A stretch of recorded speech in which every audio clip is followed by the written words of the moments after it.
ലോകത്താകമാനമുള്ള cervical cancer പേഷ്യൻസിൽ ഏകദേശം 25% പേരും ഇന്ത്യയിലാണുള്ളത്. ഇന്ന് നമുക്ക് പാപ്സ്മിയറിനെ പറ്റിയും HPV വാക്സിനെ പറ്റിയും സംസാരിക്കാം. എന്താണ് പാപ്സ്മിയർ?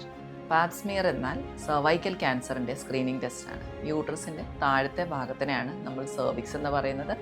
ആ സെർവിക്സിൻ്റെ ക്യാൻസർ സ്ക്രീനിങ് ടെസ്റ്റാണ് പാപ്സ്മിയർ. ലോകത്താകമാനമുള്ള സർവൈക്കൽ ക്യാൻസർ പേഷ്യൻസിൽ ഏകദേശം 25% പേരും ഇന്ത്യയിലാണുള്ളത്. ആക്ച്വലി ഈ സർവൈക്കൽ ക്യാൻസർ ഉണ്ടാക്കുന്നത് HPV അഥവാ ഹ്യൂമൻ പാപ്പിലോമ വൈറസ് എന്ന ഒരു വൈറസാണ്. അതുകൊണ്ട് തന്നെ ഈ വൈറസിനെ പ്രതിരോധിക്കാനുള്ള വാക്സിൻ നമുക്ക് അവൈലബിൾ ആണ്.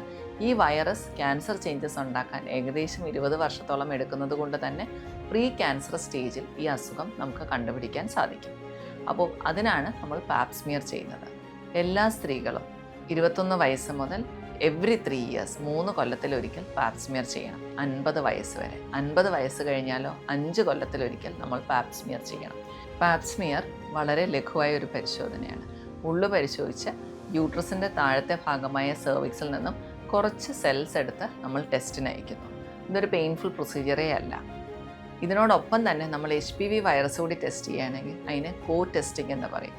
കോ ടെസ്റ്റിംഗ് ആണ് ചെയ്യുന്നതെങ്കിൽ നമ്മൾ ഈ ടെസ്റ്റ് 5 കൊല്ലത്തിലൊരിക്കൽ ചെയ്താൽ മതി. 3 കൊല്ലത്തിലൊരിക്കൽ ചെയ്യേണ്ട ആവശ്യമില്ല. ഇതിൻ്റെ ഇമ്പോർട്ടൻസ് എന്താണെന്ന് വെച്ച് കഴിഞ്ഞാൽ ക്യാൻസർ ആവുന്നതിന് മുന്നത്തെ സ്റ്റേജിൽ തന്നെ നമുക്ക് പിക്ക് ചെയ്യാൻ പറ്റുകയും ട്രീറ്റ്മെൻറ്റ് എടുക്കുകയും അതുവഴി ക്യാൻസർ സ്റ്റേജിലെത്തുന്നത് നമുക്ക് തടയാനും കഴിയും. ഇതിൽ വേറൊരു പ്രധാന ഇമ്പോർട്ടൻറ്റ് ഭാഗമാണ് HPV വാക്സിൻ. ഈ വൈറസിലൂടെ ഉണ്ടാകുന്ന ക്യാൻസർ ആയതുകൊണ്ട് തന്നെ HPV വാക്സിൻ ക്യാൻസർ പ്രിവെൻറ്റ് ചെയ്യാൻ ഉപകരിക്കുന്നു.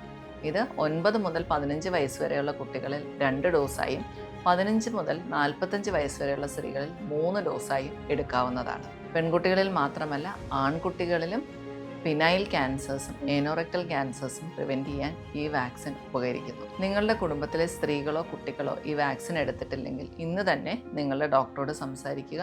ഈ വാക്സിൻ എടുക്കാൻ ശ്രമിക്കുക.